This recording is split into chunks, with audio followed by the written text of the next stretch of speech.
All right, welcome back, you guys, to another episode of the Real Housewife series. I'm your host, Rachel, aka Rach, and we have a very special guest. As you can see, we're gonna get to her and her wonderful story in just a minute. I just, hope you guys again are having a beautiful week. Of course, it's gonna get a lot better with me in it. So, I like to start off with, my inspirational encouragement words for the week.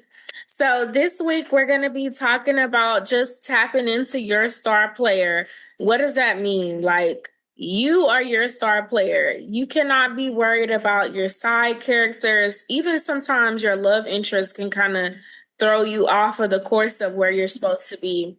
I just want to encourage all of you guys to like tap into your star player. Don't let anything like get you off track. Another thing that I always like to say is like people literally I've had cousins ask me like, why are you so determined? I'm like, I think that it just came naturally in me. Like even before I had children, I always just, wanted to do my very best. I always wanted to like get another degree, get another certification. I have so many certifications, it's crazy. Like it's literally insane. So I just want to encourage all of my young men and women to like really just go for your goals. Don't let things in your life stop you because things are going to try. Like literally life does not stop just because you're trying to accomplish something. I would even say more so like you're probably going to get attacked a little bit more whenever you're trying to accomplish something, and I always say that's just a test to see how far, how much work you're willing to put in. And I think that our guest today can be a stronger testament to that. I can be a testament to that. So let's get into this wonderful episode. I want to introduce to you guys, this is a wife, a mother, an attorney, and one of my really good friends, Miss Whitney. Hi. Welcome to Life series.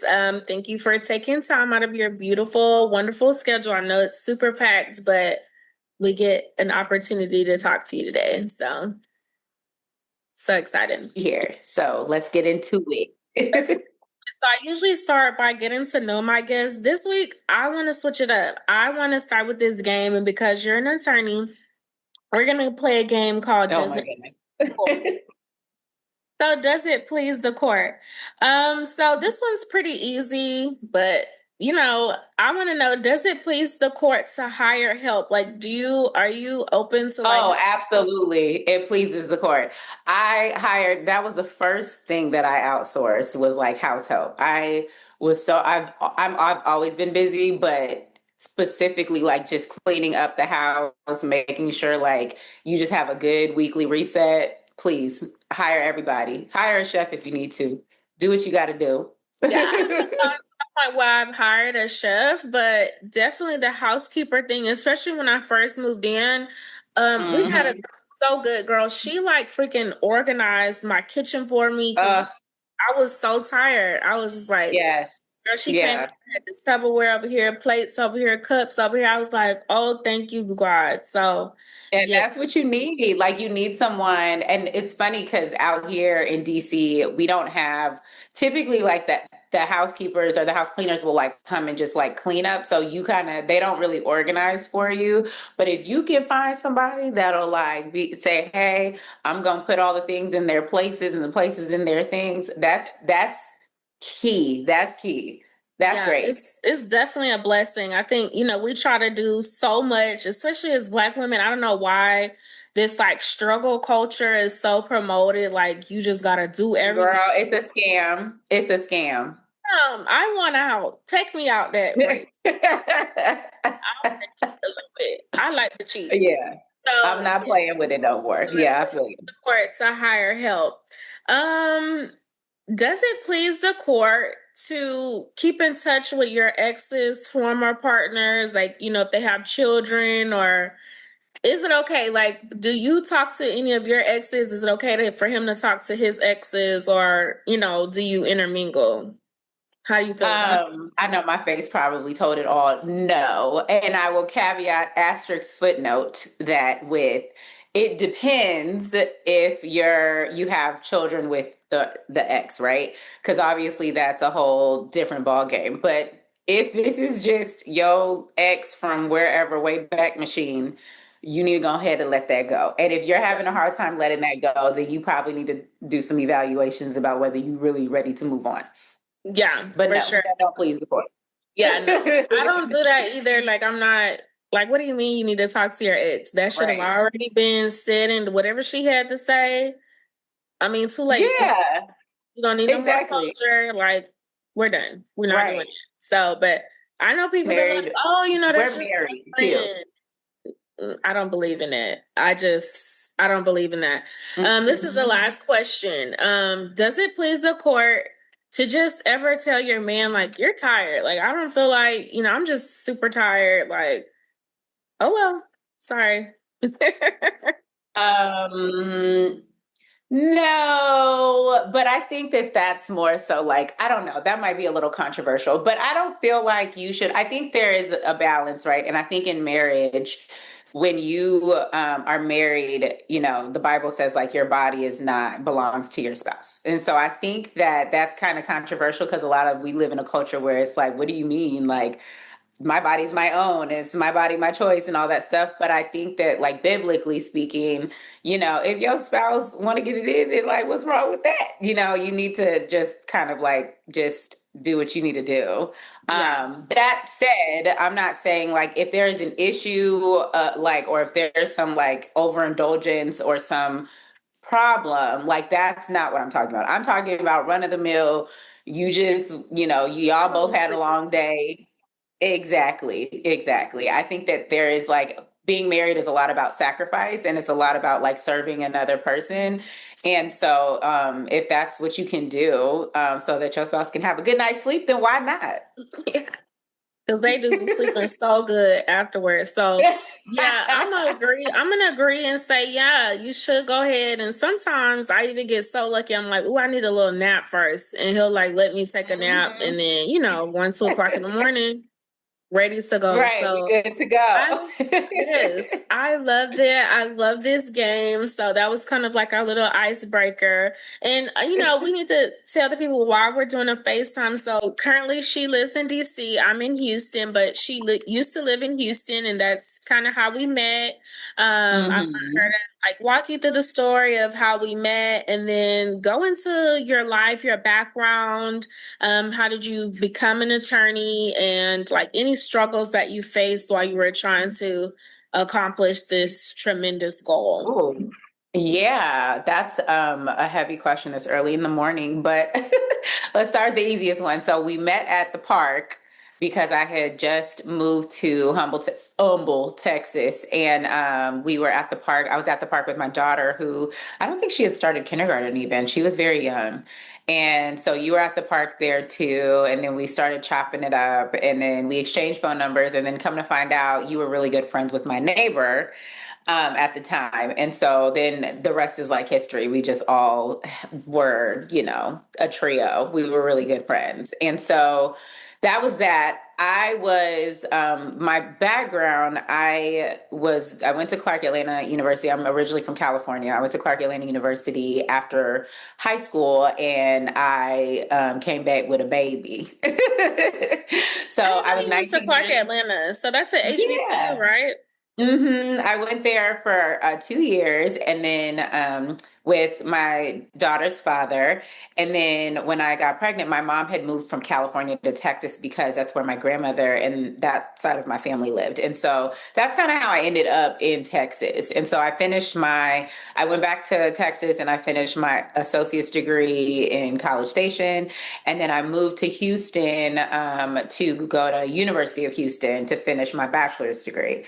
And so that's kind of how I ended up, but I was definitely like a struggling college student on top of being a single parent.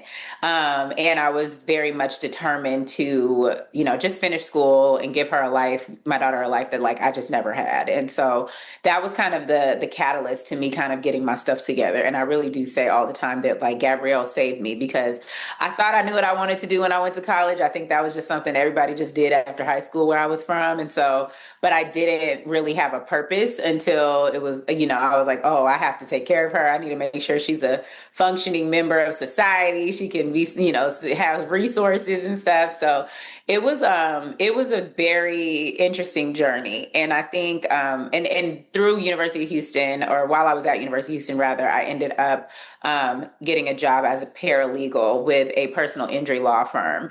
And I just remember being at the desk and I was sitting there and I was typing, helping draft some document. And I was like, you know what? Why am I drafting the documents when I could be making the arguments? Yes, come And on. Speaking yeah, of and which, I was like going back and forth about whether or not I should become like get a real official paralegal certificate or whatever. And I was like, no, I can go to law school. I think I can really do this. And so I looked at law schools across the nation. And one of the biggest things for me was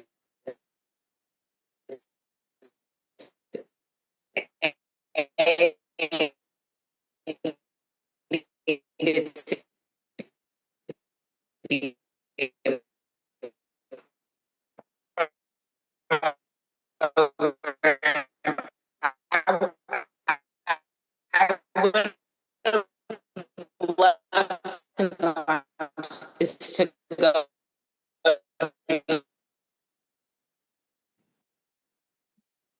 Uh-oh. yeah, I'm so sorry. You were saying, Oh, it's fine. you were saying one of the biggest things, and that's when the computer kind of started lagging. Sorry. Okay. So, one of the biggest things that I was looking for in a law school, is that where I started? Stop. Mm-hmm. Okay. Yeah, one of the biggest things that I was looking for in a law school was one that would be conducive to me being a parent while also going to Mm-hmm. school. And sometimes law schools will say, "Oh, we have part-time programs or we have expanded schedules," but they don't really have the same offerings that they would have to traditional students. But at American University, their law school in DC, they had all of the classes that were offered during the day were pretty much offered at night. You were able to get clinical experience, trial experience, all of that stuff, like all while you were, if you needed to work full time or whatever. And so I packed up my stuff and I left Houston, me and my U-Haul. And Such that a was sad really day for me. A great day for you. Sad day for me. it was so crazy. I remember when it was like time because the apartment I stayed in, I had it was like section 8. So because I told you I was a broke college student. And so I remember they were like, "Oh, you need to re-up your, you need to reapply and da da da da." And I was just like, "No, I'm going to law school. I'm leaving." And they were That's looking something at me they didn't like, hear every day. right. And they were just like, maybe you should still turn these papers in because you just never know. I was like, no, someone else can use like, there's someone out there that needs a place. So you give it to them. I'm going to DC. I'm gonna go make something of myself. I'll see y'all Okay, and won't need it. right. So yeah, that was like a really interesting journey. And you asked about like the struggles, and I feel like we don't have enough time to go through all of that, but you can imagine what it's like to be a mom, a person who's working full time, a person who is trying to raise a daughter, also keep up with her schoolwork in a very competitive legal market at a very competitive. If you think you're type A, when you get to law school, it's like a bunch of you on steroids. Yeah. And so there are just so many people who are just high functioning, high performing, also like very determined people. And so a lot of that time, like just like at least educationally, I feel like I let, Gabrielle used to come to school with me sometimes if I didn't have people to watch her and stuff like that. So it was a very interesting experience. But I think a lot of what I learned in law school and during the time of like just being a parent and going to school was like a lot of the things that I brought into my career. Determined, making sure you're, not like finding a way or making one. That's a CAU slogan that I use all the time. Just being very entrepreneurial, um, being able to forge your own paths, like not taking no for an answer, just like all of those things. I feel like I took that with me. And that was more like my career stuff, but like even personally, right? Because that I was dating someone back then. And that was a really hard relationship and a hard breakup. And so there was a lot of things, like just a lot of different moving parts in my life and I feel like I really grew up when I moved out here and had to kind of like put my big girl panties on and just be like, okay, you're an adult now. Like you gotta make Mm-hmm. adult decisions and you need to get your stuff together and you can't be having people in your face acting crazy. Like you got a life now. And so it was really great. And I think as a parent also it was really great to see Gabrielle ushered me into that and like was beside me the whole time, you know. Oh, So that's so even now beautiful. yeah, and she's about to go to high school now, and she's like my rider, and she knows me. I know her. We be lockstep, and it's great, you know. And she's just like, I think that she's also more determined, and she's also like very driven because she saw her mom kind of like what that looked like in the struggles that I kind of went through during that time too. That's amazing. I would say that my daughter definitely also pushed me to be more determined. Like, when Hmm. I graduated high school, it was kind of like, oh, I'll take a class here, I'll take a class there. I actually went to University of Houston too. So shout out to Go Go Cougs. Cougs. Go Cougs. But yeah, I kind of played around and then, I didn't have the most amount of money. Parents Hmm. were like, go for it, but they weren't like giving me Right, right. anything. I had to get a car.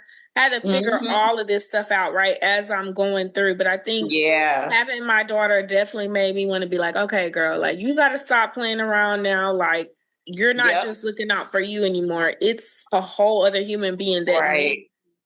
to be okay. Absolutely. They need you to support them. You can't be worried about other stuff that's going on. And I love what you said about basically, as you're going through all that, your daughter is right there next to you. And I think that's a Yeah. huge testament to saying, like, you just can't let anything stop you. No. Nobody was like, oh, let me raise your daughter while you. No, we had to Hmm. get it done with zero to little money, little support. But it's Yeah. like, this is what we want to do for our lives. And I don't think you're living on Section 8 no more. I don't No. think I don't think we Praise have God. those we don't have those problems no more. So it's Right. definitely like a huge so to anybody that's like, how can I make it through? I think you should listen to these stories and just really encourage yourself. Sometimes you got to do it scared, broke, no support, nothing, because you want more for Listen. yourself Yeah. or your future life. So I think that is Absolutely. amazing. I want to talk a little Yeah. bit about your specific career. So of course there's different types of lawyers, attorneys. So Yeah. what type of lawyer work do you Oh do? goodness, I'm such a boring lawyer. So I, It's all about the when I clients. started law school, I thought I wanted to be a prosecutor, like a federal prosecutor. This one's like always on TV, so I felt like, oh, I could be a TV lawyer, you know. But I realized very quickly that the courtroom is very like used to rah all the time, all day. And there's very specific personalities that handle that. And I was like, I don't really want to do that day in and day out. So I actually went after law school, I went into transactional law, which is more like I was in antitrust doing mergers and acquisitions. So long story less long, if McDonald's wanted to buy Burger King, I was the attorney to figure out like whether or not that was going to work or whether or not it was going to be a problem. So you've heard of like the Spirit JetBlue merger and that didn't happen, right? Well, that didn't happen because there were laws that said it's going to create a monopoly, and that's going to be a problem for consumers. And so we can't let this merger happen. So I was like the attorney that kind of worked with the companies to figure out how to get through those regulatory hurdles and processes. And then after that, like my current role, I do some of the similar things in terms of like deal work and like getting products out the door, but I work for a pharmaceutical company now doing that in-house. So I do a lot of like looking at like what the deal looks like. Is it illegal? Is there anything that smells bad here? You know, things like that. And how can we structure those deals so that we're not doing anything that's running afoul of any like laws that we have for selling pharmaceutical products. So it's been a really interesting experience, but I don't like sit in the courtroom all day. I have friends that are very much like duking it out in court all day. And God bless them. I think y'all are great attorneys. I'm just, I'm not, I want to like everybody come to the table with your coins and let's figure out how to get these coins across, to the bank accounts. Yes, I love that. So you got a big deal that needs to get done. Have my friend Whitney. I mean, you got to come with the coins. She doesn't do it for free, but that Stop. is amazing. And speaking of your attorney journey, I got to really quick tell a funny story. Like, so when she first was going out to DC, we're like, oh, we're gonna miss you, blah blah blah. But she applied to work for the FBI. Let me tell you, this girl is super determined. And our friend, we have another friend, Shamara. Like she said, she lived next door to her. I was like, oh my God, that's so crazy. Y'all are neighbors. So anyway, Shamara tells me that the FBI comes to her door and does like this quick interview about Whitney to like get her background information. So this is very serious. Like we haven't playing no games. Like they want to know from the front to the back, like what type of groceries she bringing in. Is there weird characters hanging around her? Like what's really tea? What's really going on? So I just thought that was so funny. I was like, oh my God, I've never had a job do Yes. that much, It was crazy because I got that job in Houston and they were like, oh, you'll be working in DC. And I was like, oh, okay, that's fine. But then, it took a year because they were doing that. They were going all different places to kind of find out about me. So it was really funny. That's crazy. Yeah. But I might have had to skip out on that job. No, I'm just kidding. There's nothing in my background, but it's like, wow. Yeah, it was a lot. It's wow. So that's amazing. A little bit more into you.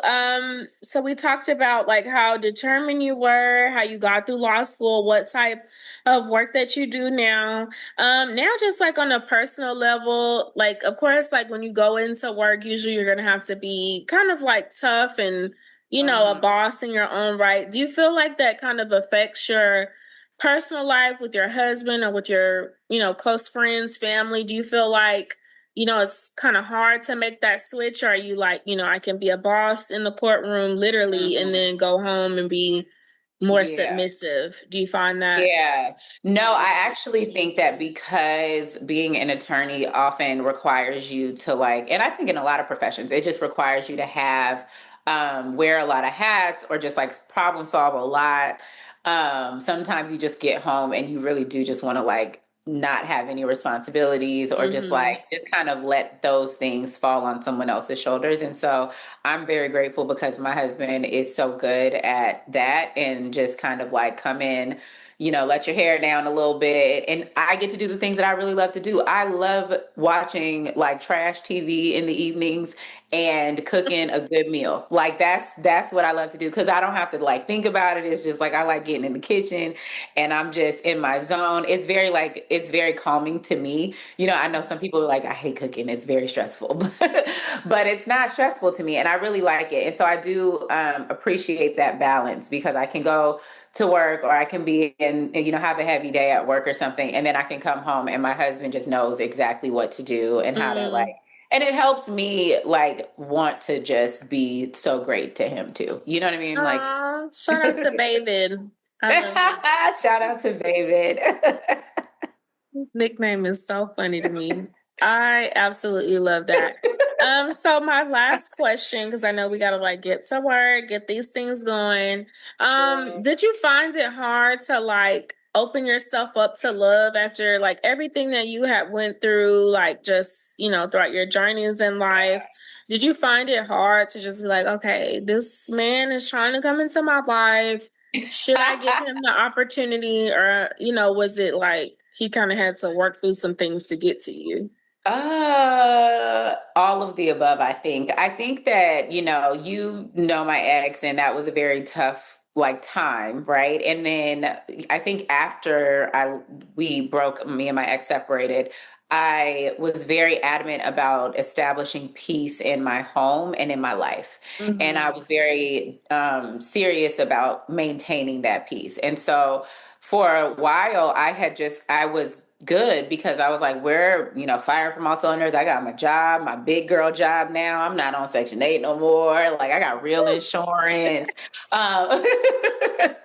Um, and so like it was hard because I think the biggest thing for me was like I just didn't want anybody to disturb that. Like me and Gabby were good. In my mind, me and Gabrielle were gonna be like globe trotting, mother daughter globe trotting until I sent her away to her like, college somewhere and to be bougie. You know what I mean? Like that was kind of my plan in my head. So I didn't really have any plans to meet anybody or nor was I interested in it. And in fact, I used to say all the time, my husband gonna have to meet me in a grocery store because I don't get dressed up like that. Like I'm not getting dressed. Yeah, I I'm remember you saying sweat. that. And that's exactly what God did. And so I met David in Trader Joe's. Wow, exactly where you Yes. said you was gonna meet him. Right. And it was like my second time in Trader Joe's, but I met him in Trader Joe's and I feel like he was just, so patient with me and he never really like overstepped any boundaries. He always was very sure and made sure that I knew that he was interested, but he never like did too much. He wasn't ever thirsty about it. He was never, but then like I found out that he lived in my same apartment building. So then he would like, I remember like in the mornings, he would come to my door and like slide a card under my door with like a cute little note in Oh, there. that's so sweet. I love Yes. little like thoughtful things like that. And he's so thoughtful. And it was just like it was always those things, but like I didn't necessarily let people in my apartment like that. So it was like it was his way of being like, here you go. Here's a cute thing. I just slid it under your door. So I had a long hallway. So I would be getting Gabby ready and we would be like running out the door and I wouldn't see it until like literally right when I got to the door. And I was like, oh my goodness. So I feel like those little things, he really was very intentional. Easier for me to say like, okay, I want to like pursue this or like, I want to be open to like being in love again. And I feel like he's just made it so easy. He's like, I want to take care of you. I told him one day, I was like, I hate driving. He's like, well, I'll drive you wherever you want to go. I'll drive you. And I'm like, listen, and Let me get in you the better passenger believe it. seat. Right. And you better believe it. Whenever I'm in the car and he in the car, I'm not driving. No, So, I love that. I rarely have to put gas in my car. I read mhm. like tires, oil changes, No. all of that. What is that? What is What is that? that? What even is that? I be acting so like Clueless. I don't Okay. know what to do. Yes.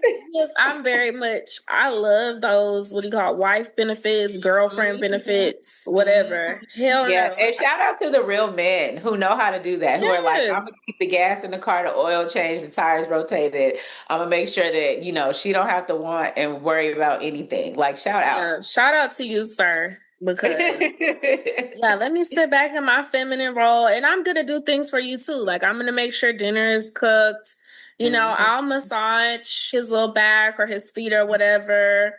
I'm very Mhm. much like into the feminine role. And yes, you go ahead and Yeah. do all those things and we could just Right. come together. Because Exactly. yeah, I think it makes life so much easier. Like y'all are supposed to be helpmates. So Exactly. And I think you're talking to exactly what I mentioned earlier. It's like just being able to serve one another is so important.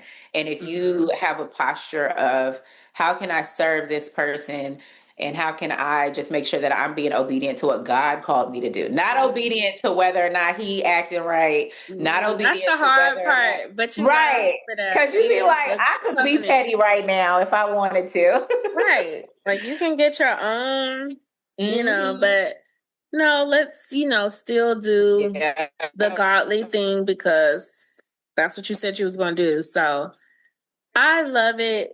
Thank you so much. And it looks like my video is kind of chopping up a little bit. But we thank you so much to what's this, our fifth guest. So excited to have you here on the Real Housewives series. Blessings to all of my listeners. And I hope you guys have a blessed and beautiful week. We'll see you back again next week. Thank you.